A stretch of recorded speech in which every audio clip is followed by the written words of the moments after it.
So question is, two spheres of same metal weight 1 kg and 7 kgs. The radius of the smaller sphere is 3 cm. The two spheres are melted to form a single big sphere. Find the diameter of the new sphere.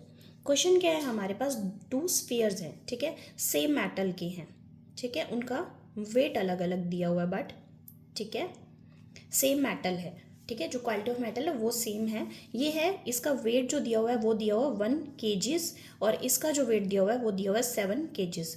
इसकी radius दी हुई है 3 centimetre, ठीक है, ये हम R1 के equal let कर लेते हैं और इसकी जो रेडियस दी हुई है, इसकी रेडियस नहीं दी हुई, ये हम लेट कर लेते हैं R2। इन दोनों को हमने मेल्ट किया है तो एक बिगर स्फीयर बना दिया, ठीक है, और इसकी रेडियस हम लेट कर लेते हैं R3 और हमें इसका डायमीटर बताना है। इन दोनों को मेल्ट करके जो एक न्यू बिग स्फीयर बनाया हमने, उसका हमें डायमीटर बताना है, ठीक है। क्वेश्चन क्लियर है। देन अब ये देखिए, इसका वेट क्या है 1 kg, इसका वेट क्या है 7 kgs। अब वेट जो है यहाँ पे क्या मतलब, ये कितना इसमें मटेरियल यूज़ हो रहा है, तो मीन्स वॉल्यूम, ठीक है। तो ये क्या दिया हुआ है, इसकी वॉल्यूम V1/V2, ठीक है, ये V1 इसका V2, तो ये क्या हो जाएगा 1/7, ठीक है। इसका वेट क्या है 1 और इसका क्या है 7, तो V1/V2 की वैल्यू हमारे पास आ गई 1/7। अब इसका जो वॉल्यूम होगा वो क्या है 4/3 pi R1 cube upon 4/3 pi R2 cube equal to 1/7, ठीक है। 4/3 पाई से 4/3 पाई कैंसिल, R1 की वैल्यू हमारे पास क्या है 3 का क्यूब अपॉन R2 का क्यूब इक्वल टू 1/7। यहाँ से हम R2 की वैल्यू निकालेंगे तो R2 क्यूब क्या आ गया 3 क्यूब इंटू 7, तो ये वैल्यू आ गई हमारे पास 27 इंटू 7 189, ठीक है।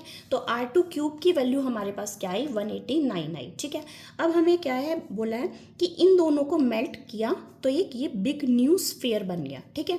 तो हमने क्या लिया V1 प्लस V2 मेल्ट करके क्या बना दिया V3 बना दिया, ठीक है, वॉल्यूम 1 वॉल्यूम 2 एंड वॉल्यूम 3, ठीक है। तो फॉर्मूला लगाया 4/3 pi R1 cube 4/3 pi R2 cube equal to 4/3 pi R3 cube, ठीक है।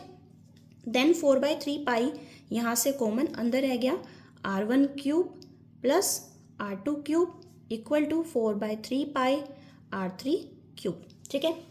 4/3 पाई से ये 4/3 पाई कैंसिल हो जाएगा। R1 की वैल्यू क्या है हमारे पास 3 का क्यूब, R2 क्यूब हमने इसीलिए यहाँ पे R2 की वैल्यू नहीं निकाली क्योंकि हमें यहाँ पे क्या चाहिए डायरेक्ट R2 क्यूब की वैल्यू चाहिए, तो हमने इसको डायरेक्ट ऐसे ही लिख लिया, ठीक है 189 और यहाँ क्या है R3 क्यूब, तो ये 27 plus 189 equal to R3 cube, ये क्या हो जाएगा, ठीक है, इसकी वैल्यू 10, तो ये 6 का क्यूब होता है हमारे पास 216, तो ये R3 की वैल्यू हमारे पास क्या आ जाएगी 6 सेंटीमीटर, ठीक है। पूछा क्या है उसने diameter of the new sphere, diameter क्या होता है हमारे पास डबल ऑफ रेडियस, ठीक है, और यहाँ पे ये रेडियस कौन सी ये R3, तो 2 into 6 means 12 centimetre is the answer, ठीक है, क्लियर है।